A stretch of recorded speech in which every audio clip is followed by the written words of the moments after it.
Now, if you look at the entire area, keep in mind this is a double whammy. You've got 9.7 million Americans under a level 2 storm threat. Then you've got also this isolated area in yellow, which is a level 3 flood threat. We're going from nuisance and problematic flooding here to unknown scenarios if you get heavy rain in places that have already seen complete drenching, soaking rain events come through. Joining me for the discussion today on what's up with the severe weather outbreak, Stephen Morgan and Jane Bernard. Stephen, we start with you and the storm threats today. Everything. It's a smorgasbord.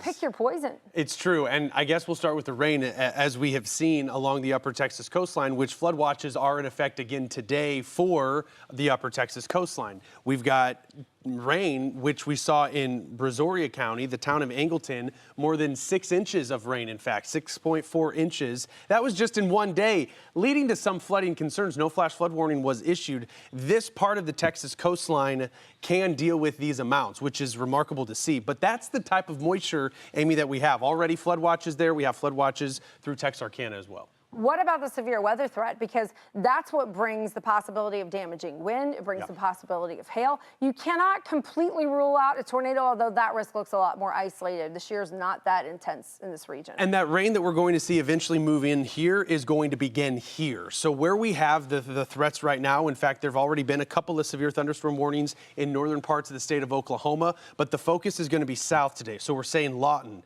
Childress, Wichita Falls, right along the Red River. Here's Dallas on the periphery. The Dallas area metroplex under a likely threat, but it's this zone which was just recently upgraded from the Storm Prediction Center that has the threat for yet again seeing some very large hail and some damaging winds. Those images that we saw yesterday that we just showed very well could play out yet again today. There are some minor things where we're not as conducive to maybe see the widespread development, but nonetheless with the cold front and the interactions of even a dry line, that's going to lead to a threat that we have right here. The potential that we could see winds of about 75 miles an hour or higher. This is also something that's going to be different today than yesterday. Yeah, and you look at different parts of the state and they've got different threats that creep up because we're looking at such a large region.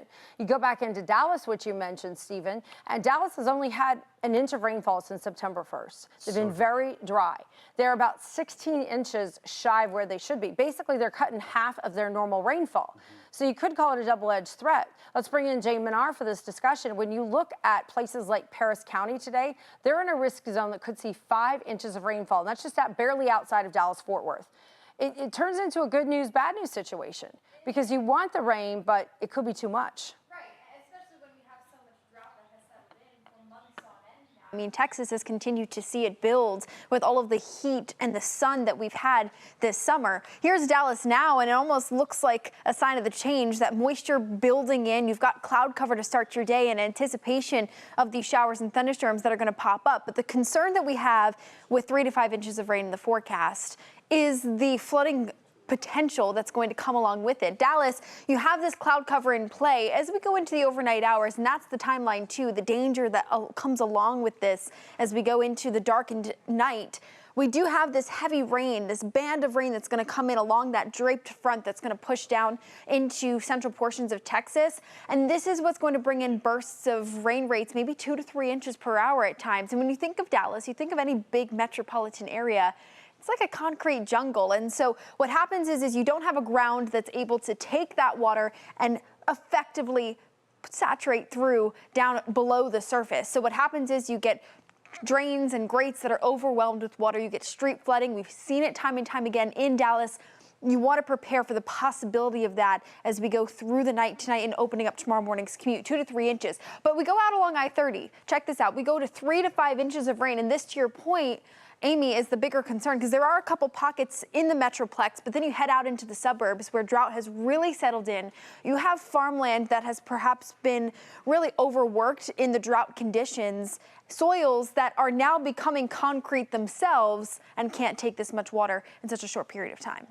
I'm Amy Freeze. Welcome to Fox Weather's YouTube page. We have more great videos on the way, so make sure to subscribe to stay updated on all things weather.